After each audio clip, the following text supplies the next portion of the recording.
Olá, boa tarde, tudo bem com vocês? Eu sou Maria Clara Leite, esse é o nosso programa, chegando na sua tela com muita alegria, muito conteúdo importante que foi preparado pela nossa produção hoje, especialmente para você. Olha só, nós vamos falar sobre um assunto sério, vamos falar sobre o crime de stalking, que consiste em perseguir alguém pelas redes sociais ou na vida mesmo. Cerca de 9 mulheres denunciam o crime de stalking a cada 1 hora aqui no Brasil. É por isso que é tão importante que nós falemos sobre esse assunto. Além disso, você que pensa em empreender, pensa em abrir um negócio, mas não faz a menor ideia de como começar, a gente tem aqui hoje um contador que vai dar todo o caminho das pedras aí. Então, se é a sua vontade, fique ligado, porque tudo isso você acompanha a partir de agora aqui no nosso programa, que já está no ar.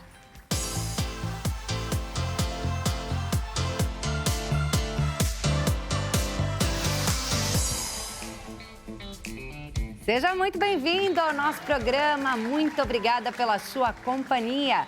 Acompanhe o nosso programa também lá no site hittv.com.br. Siga a gente nas redes sociais, a Hit, o nosso programa, e também a mim, Maria Clara Leite TV, lá no Instagram. E participe do nosso programa com as suas perguntas e sugestões, enviando a sua mensagem lá no nosso WhatsApp DDD 11, número 3337-5886. A gente começa falando aí do seu próprio negócio, quem tem vontade de empreender, abrir uma empresa, né? Mudar de vida aí, parar de ter chefe, que tal? Bem, você pensa nisso, você até tem uma ideia, de repente você já tem um produto com o qual você trabalha ou o seu serviço, né? Você pode prestar aí serviço, mas não faz ideia de como abrir uma empresa? Vamos descobrir agora o passo a passo para tudo isso com o nosso primeiro convidado do dia, que é o Ellison Soares, contador. Muito obrigada, Ellison, pela sua presença aqui. É um prazer estar aqui com vocês. Espero tentar ajudar da melhor maneira possível, esclarecer os pontos que vocês tiverem de dúvidas e tenho a intenção de ajudar o melhor possível. Com certeza fará. Seja muito bem-vindo, viu? Muito obrigado. É uma honra, um prazer estar com vocês. Gente, estávamos Ellison e eu aqui sentados, né? Minutinhos antes de começar o programa, eu já fui batendo um papo com ele, falei para ele que a gente apresenta muito artesanato aqui no nosso programa, né? Nós temos muitos telespectadores aí que são artistas, que são artesãos, trabalham com a arte, né? E que, de repente, querem abrir uma empresa, querem empreender. Às vezes já vendem ali para alguém da família, para um vizinho, mas não tornaram esse negócio ainda legal. Mesmo para um artesão, Ellison, é importante abrir uma empresa. Com certeza, Clara, porque o que acontece? Tudo isso, como pessoa física, vamos tratar a pessoa física no primeiro momento, sem empresa, como um autônomo, uma pessoa que não é um empreendedor oficialmente falando. Ele está sujeito à tributação também, como pessoa física. Então, tudo que ele vai fazer, toda movimentação que ele vai ter numa conta corrente, alguma coisa dele, no próprio patrimônio dele, que pode estar crescendo com esse trabalho que ele faz de artesanato, ele está sujeito a esse desenvolvimento patrimonial, esse crescimento patrimonial, e isso ele tem que responder. Ele tem que, através de uma declaração de imposto de renda, ele tem que responder como pessoa física. E muitas vezes na pessoa física, esse imposto acaba sendo até mais elevado do que se fosse, por exemplo, como um empreendedor. Então, há, sim, uma necessidade digamos assim, de ser legalizado, de ter um negócio legalizado. E ao passo que for crescendo o negócio, o projeto dele de negócio, de empreendedorismo for crescendo, a sugestão realmente é ter o seu próprio negócio, uma empresa aberta, porque se for analisar friamente, aí o imposto acaba sendo até mais atrativo na pessoa jurídica. Tá? Até porque a pessoa também já se resguarda, né? Exatamente. De qualquer problema aí com a Receita Federal. Exato, porque querendo ou não, a pessoa física também está exposta e hoje a Receita Federal ela tem os mecanismos de rastrear, por exemplo, através de conta corrente, através de cartórios de imóveis, através de Detran, a movimentação do seu patrimônio. Então, a pessoa, de certa forma, ela está sendo cercada através de uso de cartão de crédito. Tudo isso são formas que a Receita Federal acaba digamos assim, rastreando uma pessoa através do seu CPF, no caso, estamos falando de um autônomo, de uma pessoa física que não é um empreendedor ainda. Fora as oportunidades, né, Ellison? Porque, por exemplo, se eu faço este vasinho e eu vendo para o Ellison, pessoa física, ah, que lindo, vou levar para minha casa, vou dar para minha esposa esse vasinho. Ok. O Ellison leva para casa, ele ama o meu vasinho, que Perfeito. eu fiz ali como artesã. Só que o Ellison tem uma empresa. E aí ele fala assim, poxa, eu gostei tanto desse vasinho, mas tanto, que eu quero comprar agora, em grande escala, eu quero comprar 50 vasinhos para enfeitar minha empresa inteira. Se eu não tiver uma empresa aberta, é um problema para você, não é? Exatamente. E para mim, porque você não vai poder comprar. Exato, claro. O que acontece nesse caso? Imagina que é o teu negócio como um autônomo. Você não tem uma nota fiscal que você vai emitir da saída da venda do seu vasinho, numa quantidade aí que você falou no sentido de eu usar bastante, numa quantidade na minha empresa. Eu, como empresa, eu preciso da entrada no que eu estou comprando. Eu preciso de uma nota fiscal para dar entrada no produto na minha empresa, tá? Futuramente, se eu for vender, por exemplo, eu tenho que dar saída. Para eu dar uma saída, eu tenho que ter dado a entrada antes. E a entrada é através de uma nota fiscal. Se você não tem essa nota fiscal, já vai complicar, porque eu não vou poder dar saída de algo que não entrou. Você entendeu? Então, já complica um pouquinho aí, para mim, ser o seu cliente, digamos assim, comprar de você o seu vasinho. É isso aí. Fora os benefícios também que a gente já viu, né? Que uma pessoa que tem a empresa aberta, ela vai ter aí uma facilidade de ter uma abertura de conta no banco ou a concessão de um empréstimo. Exato. Não é isso? Exato. Tem uma situação, por exemplo, o BNDES é um banco que ele, só para você ter uma ideia, eu vou te dar uma noção, é um banco que tem a função de investir, digamos assim, de emprestar para os empreendedores. É um exemplo, a pessoa quer montar um negócio, o BNDES tem algumas funções sociais, digamos assim, que é investir no investidor, em quem vai montar um negócio. E isso eu estou dando um exemplo do BNDES, mas tem outros bancos mesmo, de um modo geral, que para eles, eles investem na pessoa jurídica, costumam investir na pessoa jurídica. Eles vão ver que você tem um movimento, que a pessoa jurídica já tem um movimento, então vai ser muito mais fácil. Eles vão perceber que a pessoa está querendo crescer, está querendo ampliar o seu negócio e eles vão tratar nisso. Eles vão ter investimentos específicos e voltados para o tipo de desenvolvimento que esse empreendedor quer empreender na sua empresa. E os benefícios previdenciários? Então, se você for pensar bem, por exemplo, um autônomo, vamos voltar ao ponto do autônomo, da pessoa física.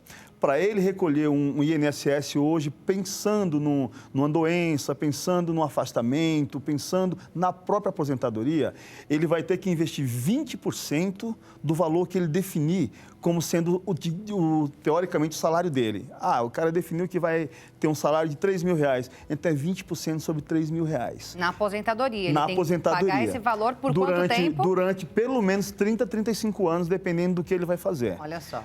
Então, ele vai ter um recolhimento bastante alto. Se você for pensar na mesma situação, no MEI, por exemplo, microempreendedor individual, a taxa dele é em torno de R$70, um pouco mais que R$70. Por mês. Por mês, para um salário mínimo. Isso já pagando todos os impostos? Todos os impostos. Ele vai estar respondendo, por exemplo, hoje, para um faturamento, ele vai estar respondendo para o faturamento também em torno de R$6.750 ao mês, limitado a 81 mil no ano. Isso está dentro de um nível de um microempreendedor individual, que é o MEI.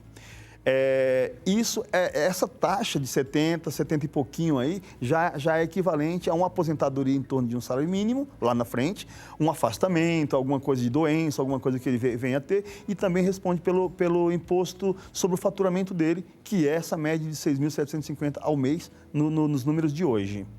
É isso aí, acho que é importante a gente trazer os benefícios, mas também trazer aí o outro lado, exato, né, sim. Ellison? Eu, por exemplo, passei por uma experiência negativa. Aconteceu comigo. Eu era CLT, contratada, né, por uma empresa, mas aí eu abri, né, me tornei uma microempreendedora individual para prestar um serviço. Tá. Só que aí eu prestei ali aquele serviço por um período e depois eu não prestei mais, mas eu continuei pagando o MEI, né? Tá. Continuei pagando. Falei, deixa a empresa ali aberta, né? Se algum dia eu precisar fazer algum serviço, eu tenho ali a minha empresa aberta para poder oferecer a nota fiscal, enfim. Só que aí eu fui demitida desse emprego. Ok. E aí, o que aconteceu?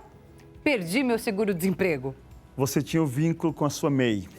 E isso aí, infelizmente, bloqueia um saque de seguro-desemprego, alguns benefícios sociais que a pessoa física tem e elas perdem por estarem vinculadas ao MEI. Exatamente. Eu isso acho que é importante hoje. A gente trazer essa informação, né? Porque era uma coisa que, na época, eu não sabia. Aí eu falei, meu Deus, se eu soubesse, eu tinha fechado o MEI. E agora? Daria certo. Se você tivesse fechado o MEI, conseguiria recuperar esse dinheiro que, teoricamente, você iria perder, que é um benefício social, né? Exatamente. Você recuperaria através do encerramento da MEI. Você conseguiria ter recuperado. Então, acho que é importante, né? Um pouco de uma instruçãozinha de alguém com a bagagem nesse sentido te daria essa dica e você não teria perdido o seu período aí de seguro-desemprego. Pois é, então acho que é uma informação importante. Sim, e outra coisa, antes da gente falar aqui o passo a passo da abertura de um MEI ou de um ME, enfim, tem muita gente que fala que é difícil fechar o MEI, finalizar aí essa empresa.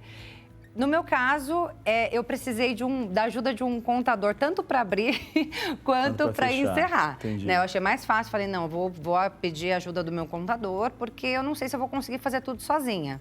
Né? Mas tem gente que abre sozinha e fecha sozinha. Se já tiver a noção ali, até consegue, né? É difícil fechar? Na verdade, claro, eu vou deixar muito claro isso, é uma opinião que eu tenho desde que eu trabalho, que não é difícil fechar, desde que a empresa seja cuidada da maneira correta no decorrer do tempo. Contar com um contador é sempre melhor, né? Perfeito. O que acontece? Existem obrigações, existem declarações que têm que ser feitas, que se não forem feitas no decorrer do tempo e na hora do encerramento houver pendências, algumas coisas que deixaram de ser feitas no decorrer do tempo, elas vão atrapalhar o fechamento. Elas vão atrapalhar o encerramento dessa MEI ou dessa ME, elas vão realmente atrapalhar. Mas se o trabalho for feito no decorrer normal, as declarações normais, isso aí não vai complicar na hora de encerrar. Não vai, isso eu te afirmo que não vai complicar na hora de encerrar. É tanto que, só para você ter uma ideia, mesmo com pendências financeiras hoje, imagine que alguém teve lá um acúmulo de impostos, de pendências que ficou com o governo, ele pode parcelar isso e encerrar e continuar pagando. Futuramente, essa dívida é transferida para o CPF da pessoa, que é o sócio responsável pelo CNPJ. Então, ela acaba assumindo como pessoa física, mas nada impede de encerrar e de maneira tranquila, na verdade. Existe um mito realmente disso, que se fala muito, olha, abrir é muito fácil, fechar é difícil. Fechar é difícil se você não tiver cuidado da maneira correta no tempo que a empresa se manteve aberta. Para mim foi tranquilo, mas eu já tinha perdido meu benefício. Passou devido ao tempo que você perdeu, deixou passar, você perde o benefício, infelizmente. Aí, tá vendo?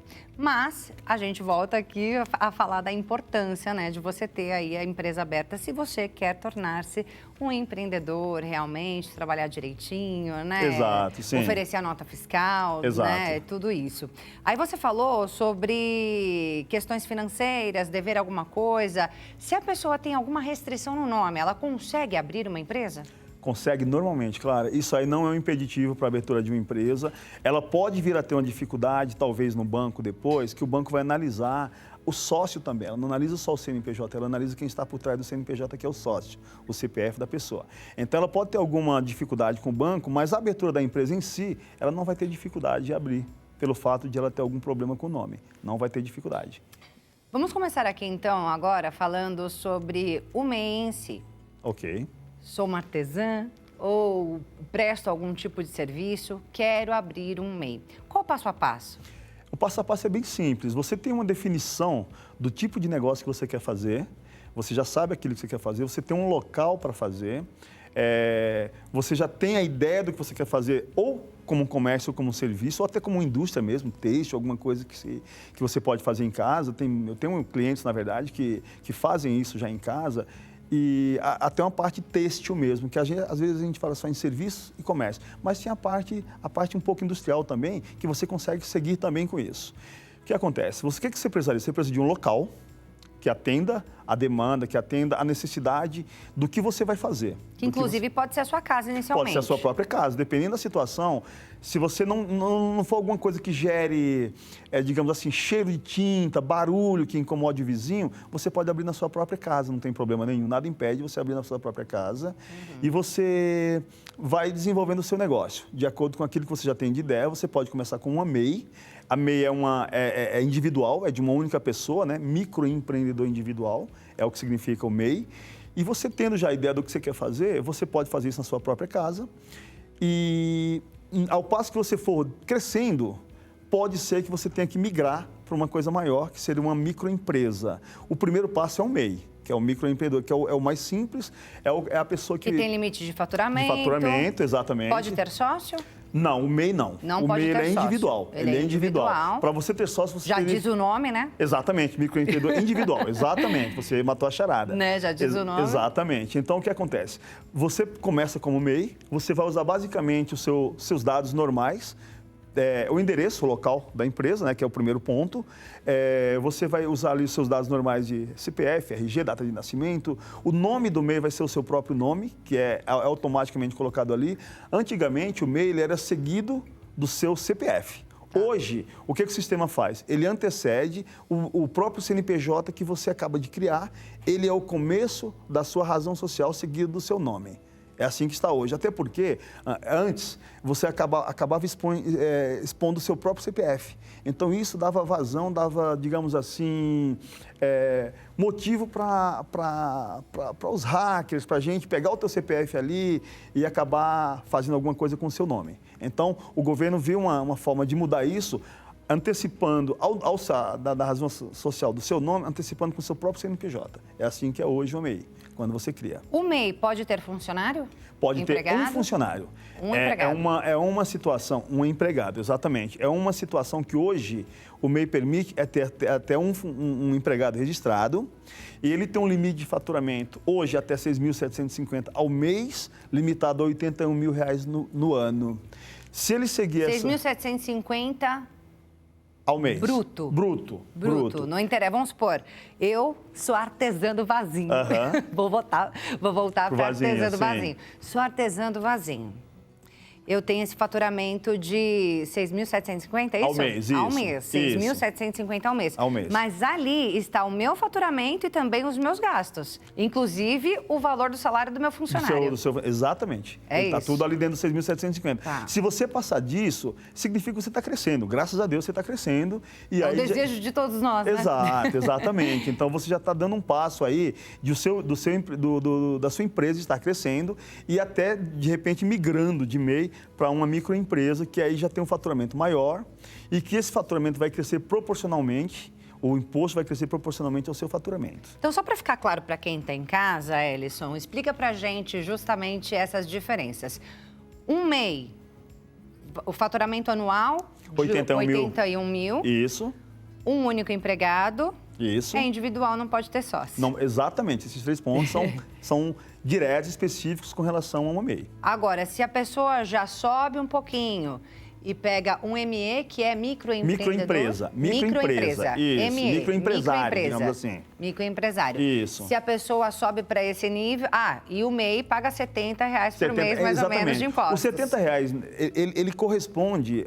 É uma forma que o governo criou de tirar as pessoas, digamos assim, da informalidade. Imagina que a pessoa que faz pipoca, que vende o cachorro-quente, aquela coisa toda, essas pessoas não pagavam nada. O que o governo falou? Vamos pegar essa fatia da sociedade que não paga nada hoje e vamos trazer essas pessoas para trazer, vamos dar ele um pouco de status, o status de um CNPJ e tirá-los da informalidade e recolher, porque o que o governo interessa é recolher, é arrecadar imposto. Então, esses R$70 eram zero. Passou a ser R$70 por mês. Para o governo, entendeu? Então, essa fatia da sociedade, pessoas que não empreendiam, que tinham seu negócio ali e levavam de uma maneira informal, elas passaram a ter um registro, digamos assim, um CNPJ, passaram a ter essa condição aí. Que oferece também alguns benefícios, como a gente disse, né? E abre aí o caminho também para essa pessoa, né? Para esse empreendedor, para crescer, vender para empresas, claro. Vender para o governo. Sim, mesmo, sem dúvida. Né? Sem dúvida, exatamente isso. Então, são as possibilidades que se criam. Aí, Agora vamos para ME. Aham. ME, faturamento anual. O faturamento anual de um ME, para ela ficar... dentro da categoria de ME, existe uma pessoa que começa como Simples Nacional, que ele começa com um imposto reduzido e ele vai crescendo proporcionalmente ao seu faturamento, esse imposto. Se você tem uma média de até 15 mil ao mês, você tem uma determinada alíquota mais baixa, até 15 mil ao mês. Se esse número de faturamento, você vê que isso foi de 6.750 para até 15 mil, você mais que dobrou. Mais do que dobrou. Exatamente. Então, você tem já uma alíquota fixa. Você pode ter sócios, que aí você vai investir em um negócio, se alguém vier como investidor, você vai ter a possibilidade de ter sócios. Sem limite? Sem 3, 4, que você definir para o seu negócio, que você planejar para o seu negócio. E você vai poder ter empregados também à vontade, não tem problema, não tem limite também. Você vai ter uma quantidade bem maior ali que você pode, dependendo do seu negócio, ter ali bastante gente para estar trabalhando junto com você, mais sócios, e o faturamento aumenta. Só que esse faturamento, ele vai crescer e o imposto dele vai crescer proporcionalmente ao faturamento. Então, é uma porcentagem ou independente? É uma porcentagem. Se você for pegar, por exemplo, a alíquota de serviço, por exemplo, ele começa com 6%, limitado a 15 mil ao mês. Passou de 6%, passou de 15 mil ao mês, vai até 30%, é um novo patamar de faturamento, você tem uma alíquota aumentada em pouco mais de 1% aí a mais, vai para uns 7 e pouquinho aí, e vai crescendo proporcionalmente ao seu faturamento. E isso dentro da linha do Simples Nacional. O que o Simples Nacional ajuda também é, por exemplo, na folha de pagamentos. Não existe na folha de pagamentos o recolhimento de INSS da parte empresa, por exemplo. Você só tem o valor que você desconta do seu empregado e recolhe para o governo. Você não tem a parte empresa, que é o 20%, que você teria numa outra categoria tributária, que é, por exemplo, lucro presumido.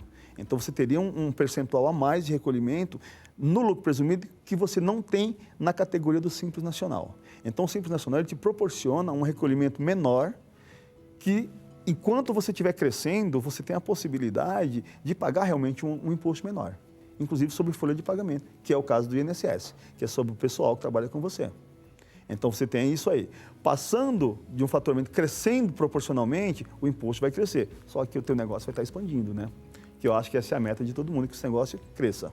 É isso aí. Mas a gente tem esse sonho, né? Almeja esse crescimento. Todo mundo que começa um negócio, acredito eu, né? Que Sim. pensa nesse crescimento. Sim. Pensa em um dia realmente chegar em toda essa expansão, vender para grandes empresas, Exato. né? Fazer grandes parcerias, enfim.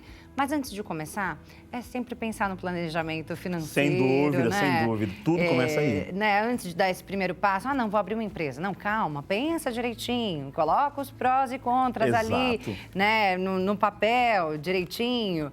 E além de fazer esse planejamento financeiro, acho que é importante também analisar o mercado, né? Ver se Sem aquele dúvida. segmento está bacana, se a economia do país está Se bacana. está indo bem, exatamente. Você vai ter aquela demanda para o que você vai ofertar, exatamente.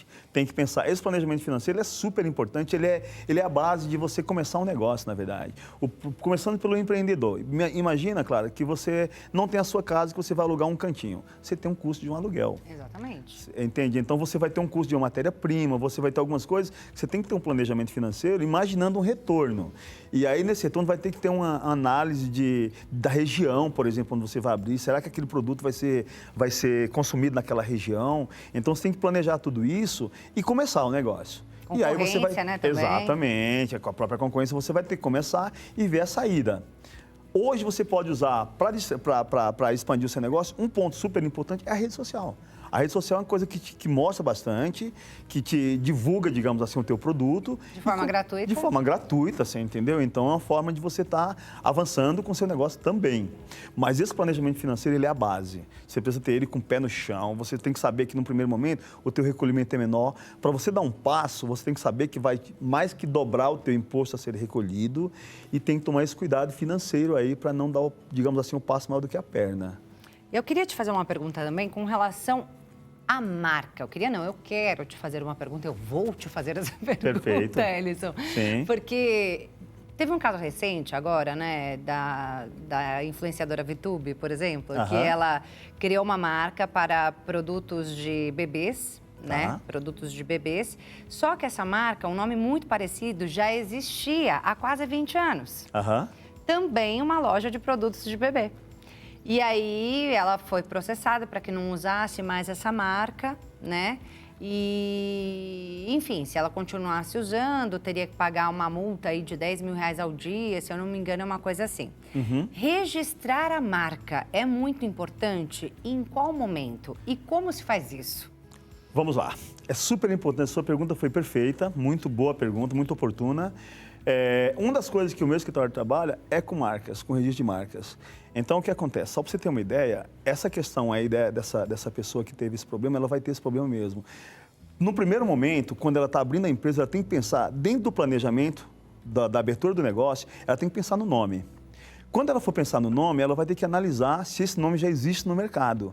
Se ela tivesse analisado isso lá atrás, ela tinha percebido que já existia, ela não teria passado pelo transtorno que ela passou. Porque o que acontece? Quem faz o registro da marca no INPI é um órgão nacional, que você tem que registrar a sua marca. E você, tendo o registro da marca, você é dono da sua marca. Coca-Cola, cada marca gigante que tem aí é dono da sua marca. Ninguém pode mexer, ninguém pode tocar naquilo ali. Google, quem quer que seja essas marcas grandes que tem. Essas pessoas têm suas marcas registradas. Se você tem a sua marca registrada, você não corre esse risco. O que acontece? Você analisa, existem escritórios, nosso escritório, a gente tem uma parceira que trabalhamos, desenvolvemos esse trabalho, fazemos essa consulta de nome e possibilitamos, falando, esse nome você não pode abrir porque já existe ele no mercado. Então a pessoa vai pensar e vai ter que pensar no outro nome, porque realmente, se existir a marca registrada já, a pessoa é dona da marca, é detentora da marca, ela tem o direito de fazer, por favor, mude o seu nome, porque esse nome já é meu. Aí você começa a usar prejuízo na certa, né? Prejuízo na certa, você é obrigado a mudar depois. Muito cuidado. É obrigado a mudar. Na verdade, a marca, ela é parte do seu negócio. É isso a sua aí. marca, ela é parte do seu negócio.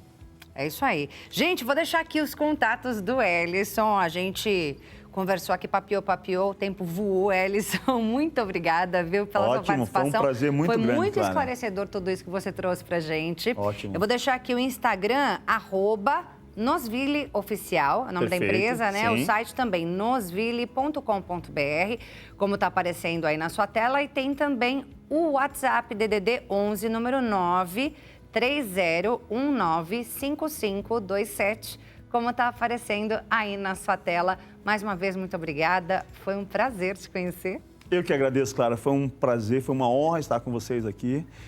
Espero ter ajudado aí da melhor forma possível, esclarecido as dúvidas, espero ter sido bastante claro, essa era a minha intenção, espero ter ajudado e esclarecido. Com certeza foi. Mas eu ainda vou deixar para você mais um espaço para aquela última dica de ouro, enquanto eu vou lhe dar um recadinho, pode ser? Perfeito, claro. Obrigada. Algumas dúvidas nesses assuntos que tocamos aqui, no empreendedorismo, com relação a tudo que foi falado. Se tiver mais alguma dúvida, pode entrar em contato. Nós temos aí as nossas redes sociais, nosso site, que a Clara acabou de divulgar tudo aí. E estamos à disposição, ok? Muito obrigado, foi um prazer.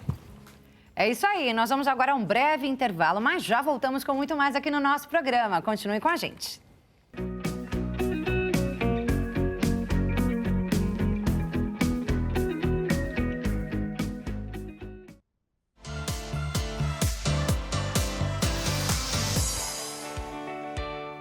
Já estamos de volta com o nosso programa. Mais uma vez, seja muito bem-vindo. Muito obrigada pela sua companhia.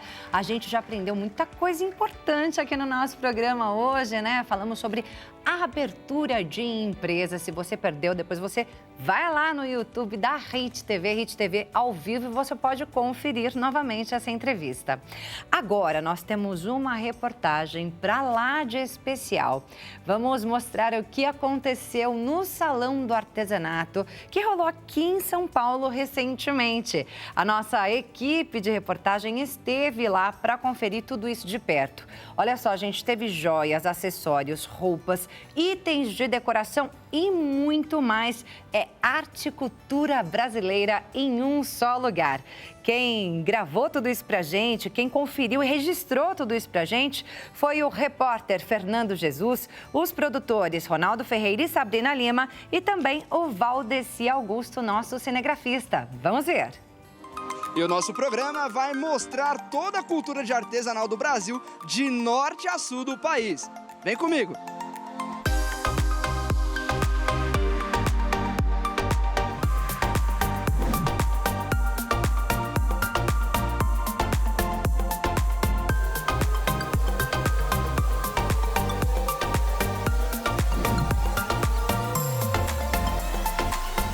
Estamos aqui no Amapá e vamos conhecer um pouco da cultura de artesanato deste local. E nós estamos aqui com a Mapige e ela vai explicar um pouquinho mais pra gente. Mapige, eu vou pedir para você explicar como que é feito a produção deste colar. Olá, tudo bem? Esse colar ele é feito com trançado, que a gente chama de entrelaçado. E a gente, como eu trabalho com mandala, e eu vou fazendo ele no formato de mandalas. E aí eu tenho uma pesquisa na linha dos colares ocamas, né, que são das tribos africanas, que eram colares para cobrir os ombros, e eu faço colares para cobrir os corpos. Aqui ainda vai ter uma franja que vai descer e ela vai estar cobrindo os corpos. Esse colar ele é feito todo com semente da nossa região amazônica, do bioma do estado do Amapá, que é um estado que é 73% do ecossistema preservado e chega numa totalidade de quase 95%. E toda a nossa produção de biojoia, de artesanato em madeira, de artesanato em fibras que nós temos aqui, até mesmo das bonecas, elas são feitas com matéria-prima que são descartadas pela natureza e a coleta é feita de forma não exploratória. E aí a gente tem um trabalho muito grande com a economia da floresta, que a gente chama, e também com a bioeconomia, que tem aquecido a economia criativa no estado do Amapá e na Amazônia. E esse colar aqui, ele é feito com sementes de açaí, que é de uma palmeira típica da região norte, principalmente do Amapá. E aí nós vamos ter nessa palmeira dos principais elementos que aquece a nossa economia e a bioeconomia do estado, porque dessa palmeira a gente utiliza as sementes para fazer as biojoias, que são ecossustentáveis. A gente se alimenta do fruto, são feitos cosméticos, óleos, remédios. Ainda tem o palmito que as pessoas também utilizam para comer na alimentação. Então, ela é uma palmeira que ela tem um reaproveitamento bioeconômico 100%. E aqui a gente tem uma outra que a gente trabalha muito, que ela é típica também da região norte da Amazônia e do estado do Amapá, que é a jarina. Nós temos uma região que é o Vale do Jari, onde a gente pode encontrar lá no estado do Amapá. A jarina é de uma outra palmeira que se aproveita também tudo. A área de cosmético, a área de palmito. As folhas são utilizadas para cobrir casas na parte das ribeiras amazônicas que a gente fala. Então a gente tem feito um trabalho nessa linha. Olha, aqui nós temos um colar que ele é de partilha de jarina e aqui a gente fez um trançado em macramê, em fio encerado, que é dessa semente aqui que a gente chama de marfim da Amazônia. Ela é considerada como se fosse uma pedra preciosa, mas ela é uma semente da Amazônia. É uma das sementes mais valiosas assim que nós temos. Ela e o açaí são uma das mais utilizadas na área de biojoia, na área do nosso artesanato. E o artesanato, ele é uma das áreas que mais tem trabalhado a parte econômica de forma sustentável. Ele não degrada, ele não destrói, ele trabalha com uma coleta que ela é puramente ecossustentável e ainda contribui, né, com o nosso lugar, com a nossa floresta e com a Amazônia. Nós estamos com a Chilene agora e nós podemos ver muitas bonecas aqui. Eu vou pedir para você explicar, Chilene, o que representa cada uma delas. Essas bonecas, elas representam a nossa cultura, né? As bonecas marabaxeiras, que é do Marabaixo, uma dança que faz parte da cultura amapaense, e as bonecas indígenas, que são com a iconografia das etnias que existem no estado do Amapá e também algumas etnias do povo antigo, né? E essas bonecas, elas fazem parte dos cursos voltados para mulheres em vulnerabilidade, mulheres escalpeladas, mulheres vítimas de violência e também outras pessoas interessadas, né? Que é como arte-terapia e utilizando as técnicas de pintura corporal, de artigos indígenas e da cultura, da nossa cultura. Elas fazem parte do acervo da cultura amapaense.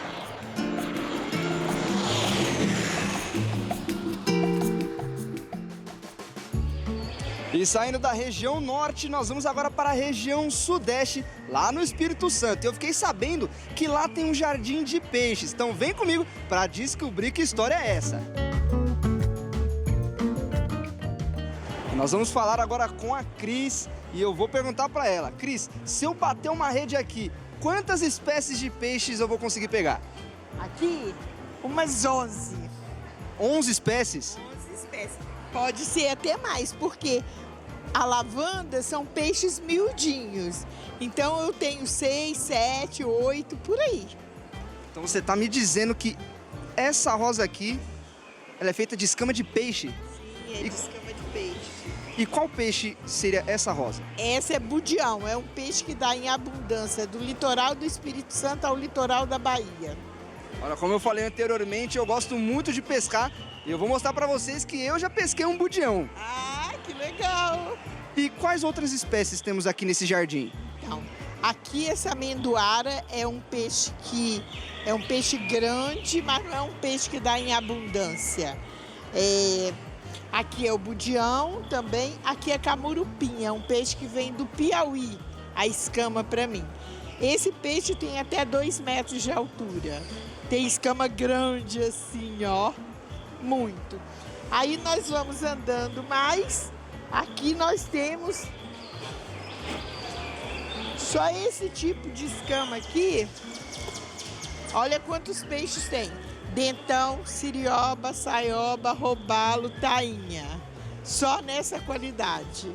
E essas aqui, que são as lavandas, aqui nós temos tilápia, que lá nós temos, houve uma enchente e quebrou muitas represas. E a tilápia caiu no rio que tem água salgada. Então ela acostumou ficar na água salitrada. Então, é a tilápia, roncador, coroca, tudo peixinho miúdo. Então, nós temos aqui muitos peixes, muitas espécies. Tá vendo aí? Então, você que quer presentear a sua mãe ou a sua amada com uma flor, aproveite para dar uma flor de escama de peixe.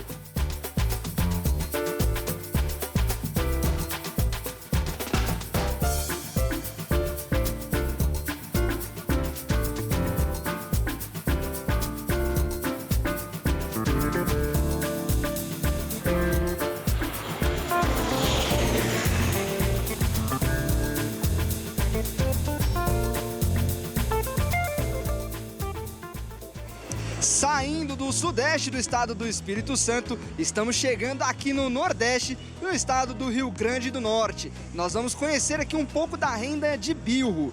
Nós estamos aqui com o Cleison, nós vamos perguntar para ele como que funciona esse artesanato.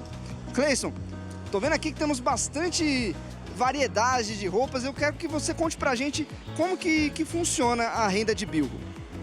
A renda de bilro é tradicional do Rio Grande do Norte. Nós temos uma associação lá no distrito de Alcaçuz, que fica no município de Zé Floresta, no Rio Grande do Norte.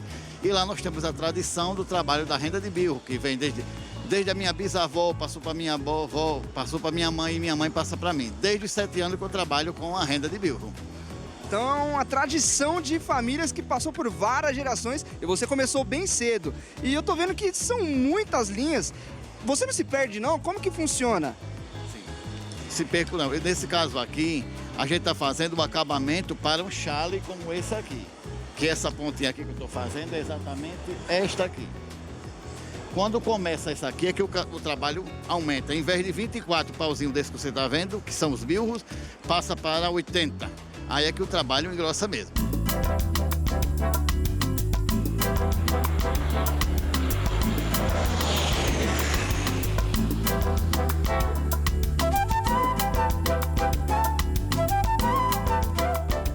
E continuamos na região Nordeste, mas agora em Alagoas. Nós vamos conhecer agora um pouco sobre um bordado chamado bordado filé.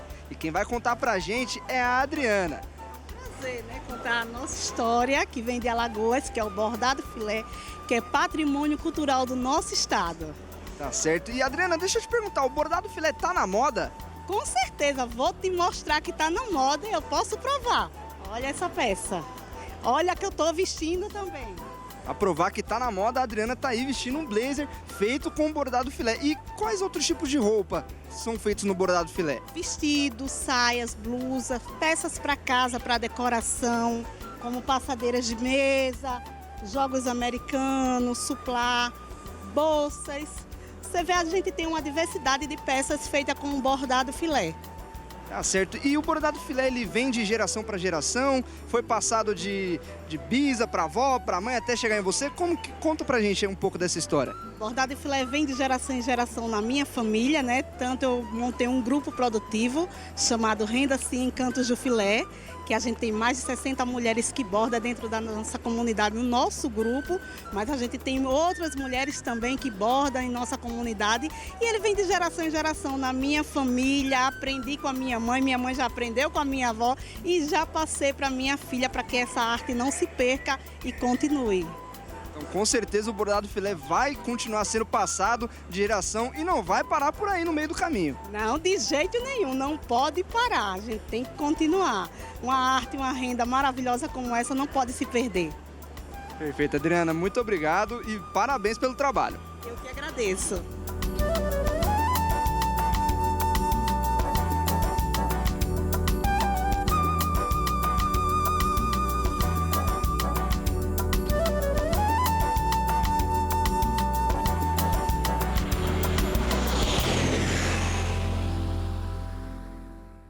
Gente, que bacana! Eu amei demais esse VT, essa reportagem. Quanta coisa linda, né? Eu amei demais, principalmente esse último bordado aí, até anotei aqui o número. O nome dele, aliás, é o Bordado Filé. Eu quero um terno desse aí, hein, Adriana? Eu quero um desses igualzinho o seu, que eu amei demais o seu trabalho. Parabéns. Mas, gente, é muita coisa linda. Eu não posso deixar de comentar, é claro, que o nosso repórter Fernando Jesus contou ali a sua história de pescador, mas no final provou que realmente já pescou aquele peixão, né, que é feito ali, que é usado para fazer um desses artesanatos apresentados aí no salão. Muito lindo, parabéns a todos os artesãos que apareceram aqui na reportagem. Bem, agora a gente vai a mais um intervalo e já a gente volta com muito mais aqui no nosso programa. Não sai daí não.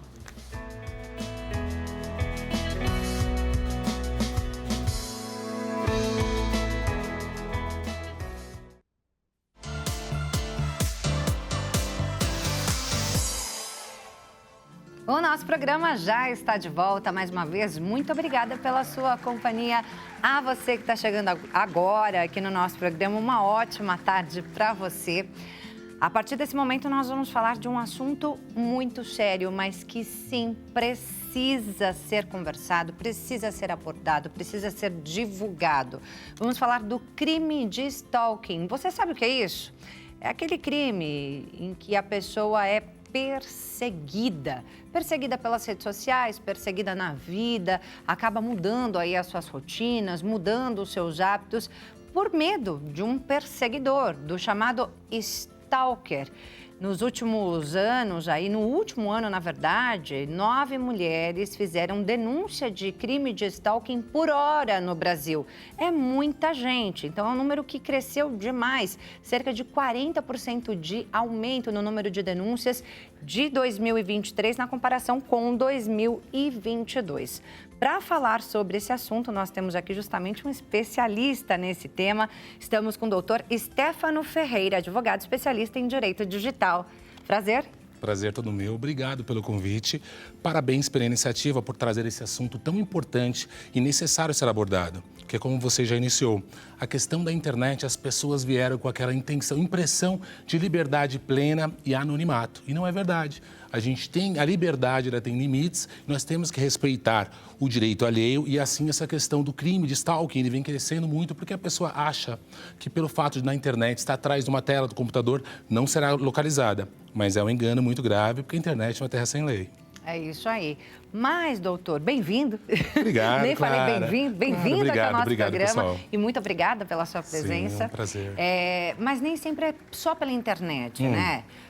essa perseguição, normalmente, ela começa na internet, mas aí ela vai para a vida real. Sim. Né? Essa pessoa, esse criminoso, ele começa a perseguir realmente essa pessoa. Tem casos famosos, inclusive, né? Com certeza. Até o caso mais famoso que teve, muitas vezes vira extorsão, que foi o caso da Carolina Dickmann, né? Que realmente deu origem à lei Carolina Dickmann, que foi o marco civil da internet. Sim. A questão do stalking é uma pessoa que ela fica mandando muita mensagem para a pessoa, perseguindo, e esse desdobramento, esse incômodo, acaba vindo incomodar a pessoa na vida real.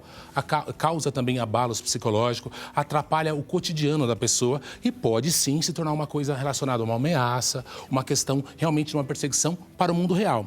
O stalking em si, o cyberstalking, a expressão stalking, significa realmente perseguir. Trouxe agora a novidade, a internet, o cyberstalking, relacionado a esse aumento, esse boom que teve da tecnologia, e todo mundo usa rede social, todo mundo usa celular, e é muito importante a gente entender que a internet, assim como ela traz muitas possibilidades, ela traz muitos perigos, devemos prestar atenção, relacionado até mesmo muitos golpes, e essa questão também da exposição da vida pessoal.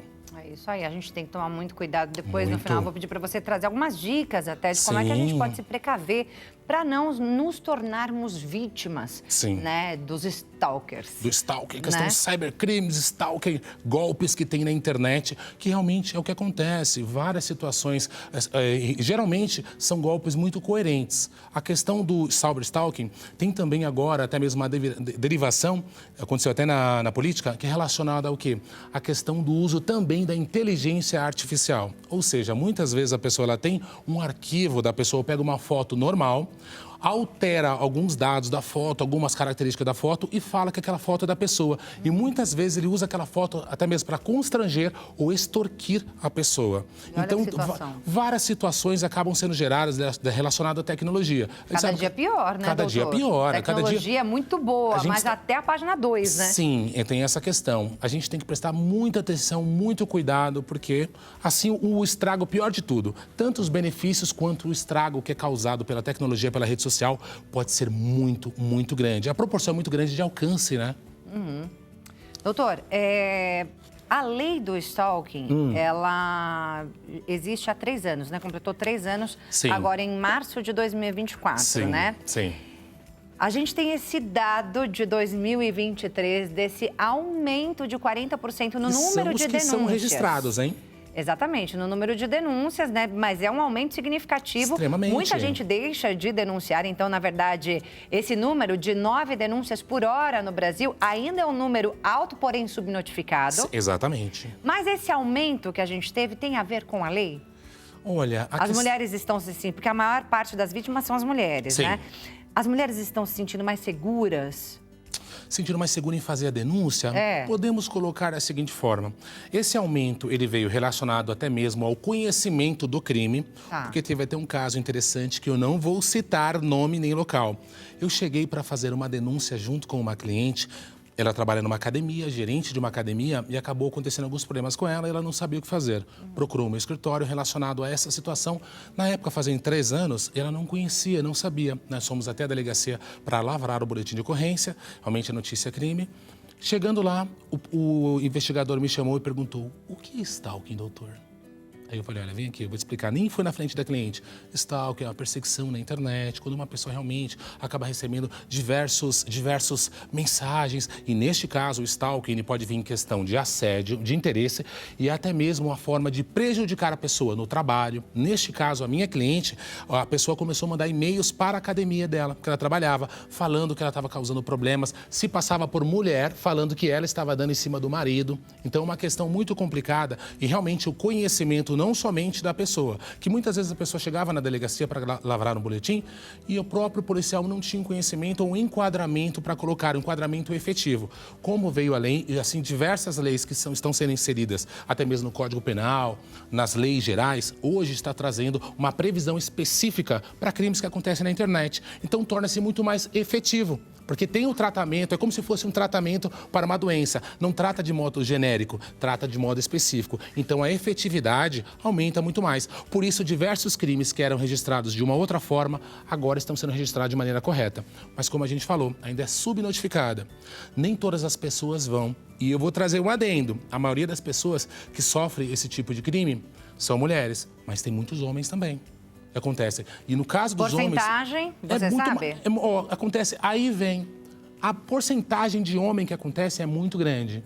Só Mas eles não denunciam. Não denunciam. Porque a questão do quê? Acaba ocorrendo um constrangimento, porque geralmente a pessoa que sofre na internet, relacionada ao stalking, que vai mandando mensagem, acontece virando uma questão de ameaça e vem também, pode se tornar uma questão de extorsão, para tentar tirar algum valor, para que não seja exposto. A gente viu até na novela, né? Teve um caso de uma mocinha que acabou se envolvendo cada vez mais, porque ela teve uma exposição, não conversou com os pais. Caso você tenha algum problema, esteja acontecendo algum problema, converse com a pessoa da sua confiança.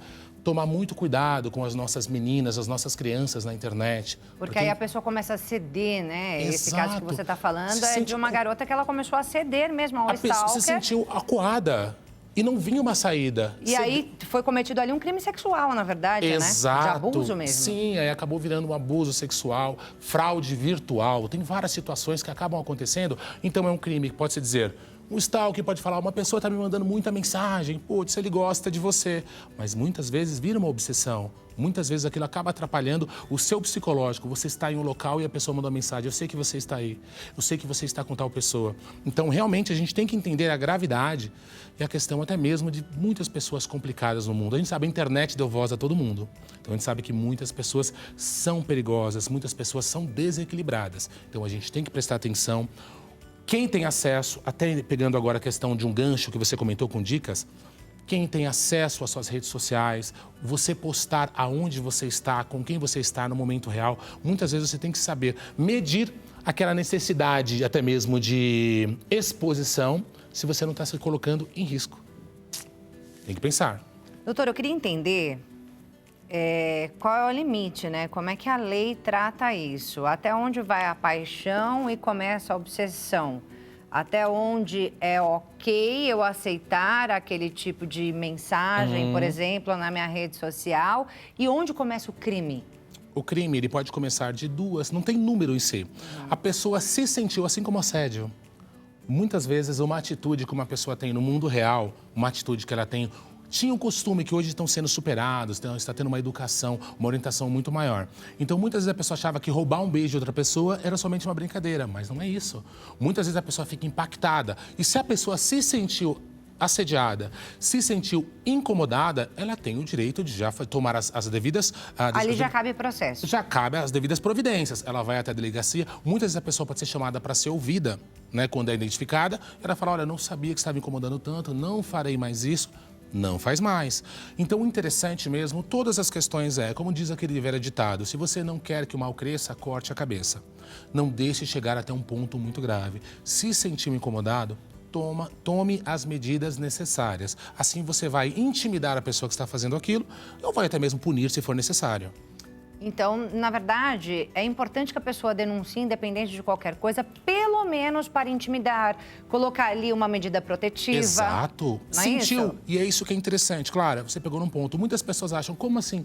Uma medida protetiva? Mas foi pela internet, a pessoa não vai até mim. Mas hoje, a medida protetiva, ela aborda todos os pontos. A pessoa fica impedida de te ligar, te mandar mensagens ou fazer qualquer tipo de perseguição online. Então, se você está sendo incomodado de forma online, a medida protetiva vai agir naquele campo, que é o campo virtual. Inclusive, claro, que vai estar englobando também o campo real. Isso é lógico, já vem diversas medidas e coisas específicas. Por isso é muito importante para que a pessoa se sinta mais segura em utilizar o ambiente, insegura até mesmo em viver a sua vida normal. Porque muitas vezes a pessoa até altera o seu cotidiano e existem casos de pessoas que acabam se tomando medicamento, pessoas que têm a sua vida exposta. Realmente a gente tem que evitar. A internet, ele é um mundo que as possibilidades de estrago é muito grande. Assim como também de você prosperar, de você trazer o seu negócio, de você alcançar coisas inimagináveis que antes não conseguia, a possibilidade de estrago também é grande.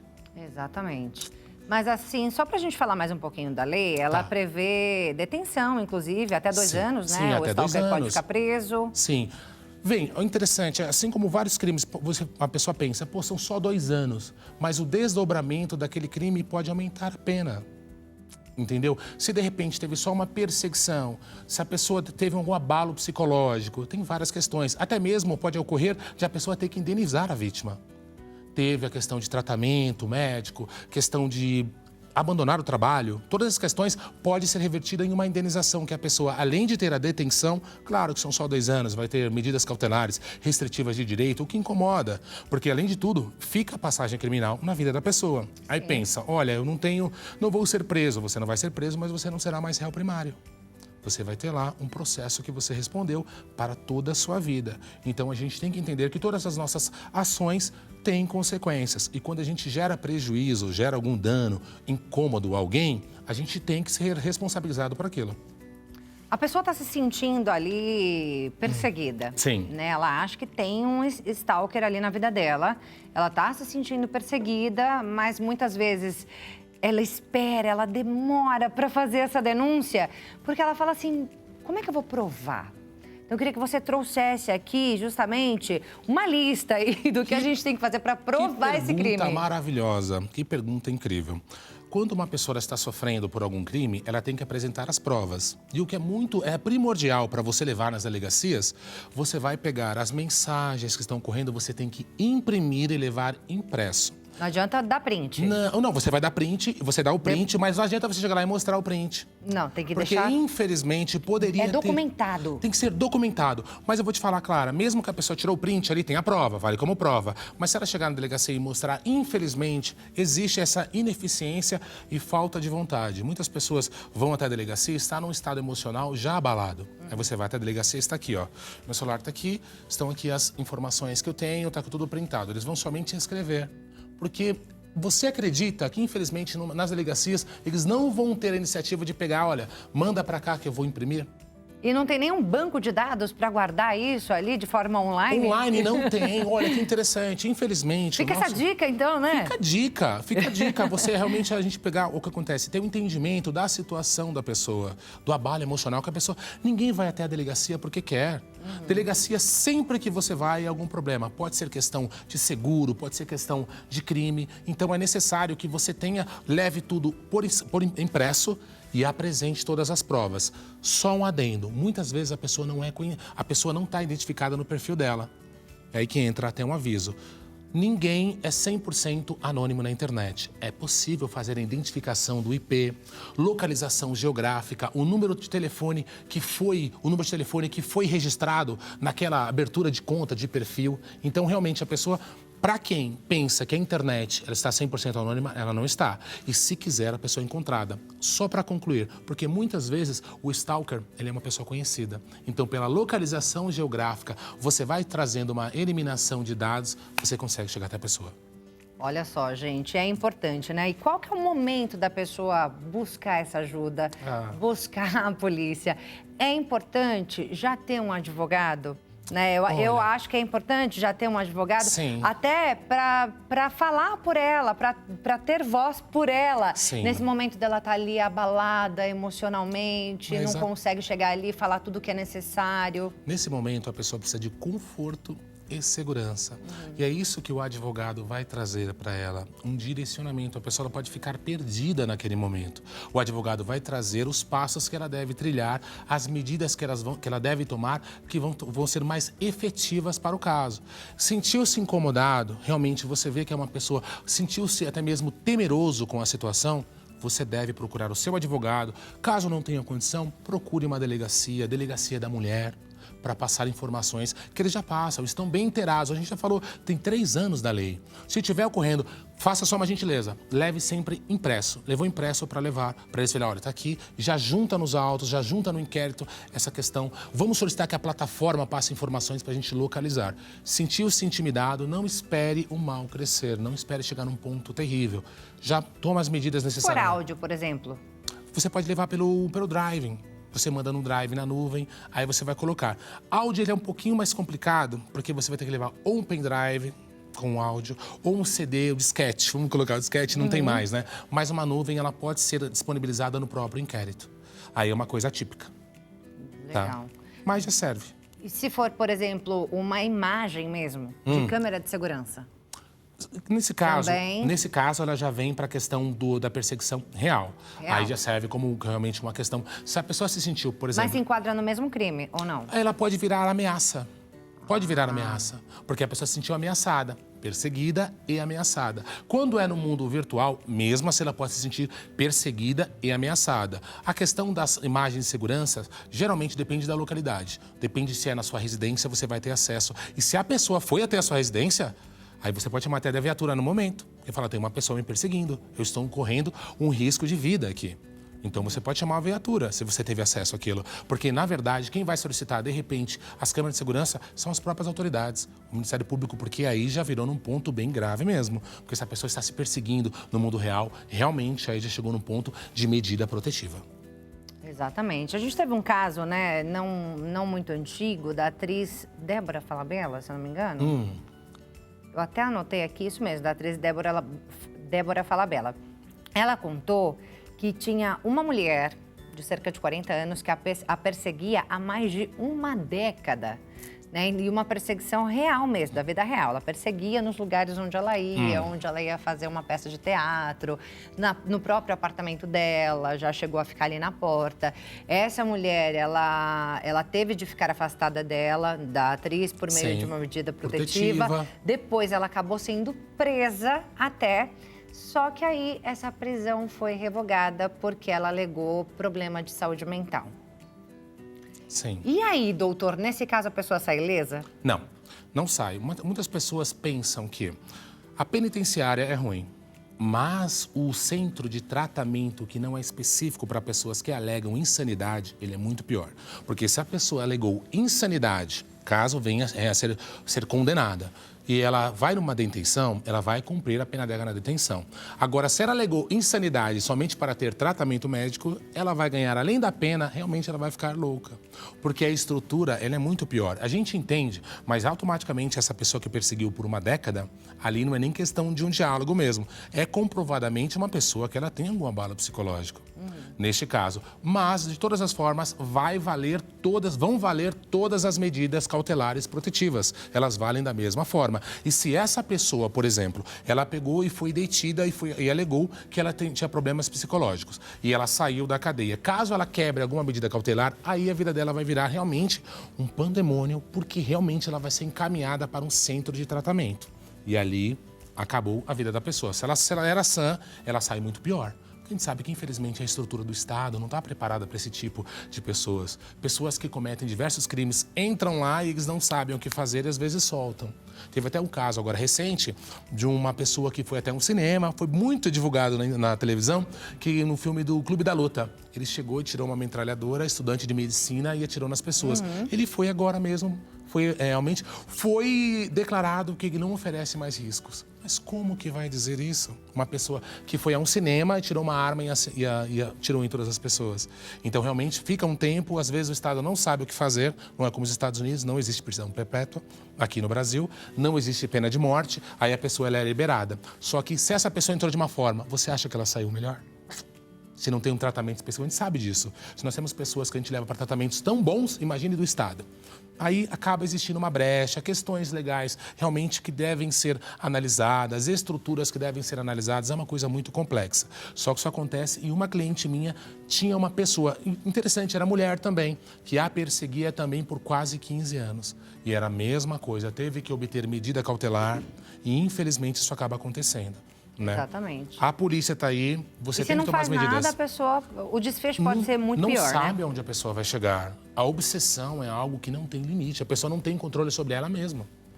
Doutor, só pra gente fechar aqui, né, eu falei que no final eu ia te pedir para trazer algumas dicas, né? E principalmente com relação à rede social. Sim. A gente tem que ter mais cuidado nas redes sociais, principalmente quando, com relação aos lugares onde nós estamos ali em tempo real, né? Não sei, os lugares onde a gente visita, que tipo de cuidado que é importante a gente ter? Eu vou trazer um cuidado que é relacionado de forma genérica à sua rede social. Você tem que ativar a autenticação em 2 fatores, colocar senha de segurança, que é uma senha diferente, e eu já vou chegar lá porque é nesse ponto da questão do stalking. Uma senha de segurança, que é uma senha difícil, você autentica todos os sistemas de segurança da sua rede social. Muitas vezes a pessoa acessa a rede social da outra pessoa, hackeado, ou até mesmo um término de relacionamento e começa a torturá-la, entendeu? Então, primeiro ponto, você entrou na rede social, primeira coisa, aquela rede social ela tem que ser protegida.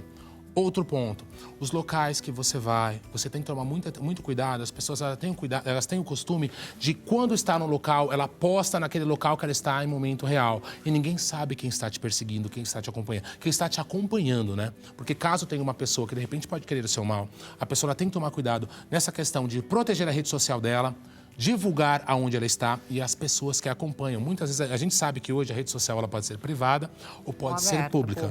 Se a pessoa ela coloca cara a tapa numa rede pública, realmente ela sabe que ela tem esses riscos, ela tem que tomar muito cuidado. Caso tenha se sentido pressionada, incomodada, tome as medidas necessárias, faça um boletim de ocorrência. É isso aí, denuncie. Gente, quer mais informações, né? Quer conversar com o doutor Stefano? Entra lá no Insta dele, é o @dr de doutor, Stefano com S, mudo, Ferreira. Dr Stefano Ferreira. Tem o WhatsApp também, DDD 11, número 97779 7016. 97779 7016 é o número do doutor Stefano. Doutor, obrigada, viu, por trazer essas informações tão importantes pra gente. Como eu falei aqui no começo desse bloco, né?